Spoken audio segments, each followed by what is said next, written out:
बातमी गडचिरोलीमधून आहे। गडचिरोलीतल्या कोरची बोटेकसा मार्गाची अक्षरशः चाळण झाली आहे। या मार्गावर जीवघेणे खड्डे पडले आहेत। या रस्त्यांमध्ये खड्ड्यांमध्ये पाणी साचलेलं आहे आणि या छत्तीसगडला जोडणाऱ्या महत्त्वाच्या मार्गावर वाहन चालकांची चांगलीच कसरत होती आहे। पावसामुळे खड्ड्यामध्ये पाणी जमलंय, त्यामुळे अपघाताचा धोका हा वाढलाय। याचाच आढावा घेतलाय आमचे प्रतिनिधी मनीष रक्षमवार यांनी। आरमोरी या राष्ट्रीय महामार्गावर आहोत। महत्त्वाचा विषय म्हणजे या महामार्गावर अनेक खड्डे पडलेले आहे। आपण बघू शकता या महामार्गावर हे जे दिसत आहेत आपल्याला हे खड्डे पडलेले आहेत आणि त्या खड्ड्यामध्ये पावसाचं पाणी जमा झालेलं आहे आणि या खड्ड्यांना चुकवण्याच्या नादामध्ये दुचाकी चालकांचे अपघात होत आहे।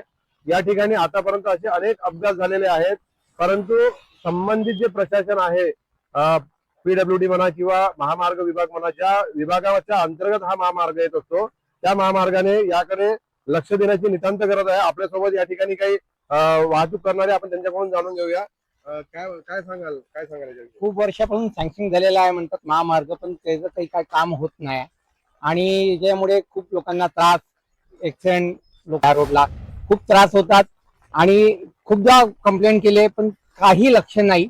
आणि हा एक मोठा नागपूर करता जाण्याकरता लोकांकरता महामार्ग आहे आणि त्यामुळे याच्याकडे शासनाने लक्ष द्यावे आणि लवकरात लवकर याचं काम वर्किंग करावं अशी आपली मनापासून इच्छा आहे।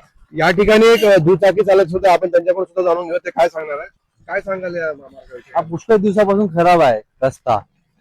त्याला कारण पाणी आला का पूर्ण रस्ता खराब होता। पूर्ण नगर परिषदेच्या जो त्या पूर्ण रस्त्यावर पाणी राहते 4-5 दिवस। संबंधित विभाग वगैरे काही लक्ष नाही, काही मतलब नाही, काय सांगून किती एकाच वर्षाला 5 वर्षाला लगातार पाणी वाहत्या तलावाच्या पोरचा पूर्ण रोडभर पाणी जिथपर्यंत वाहत राहते तलावाच्या पोर।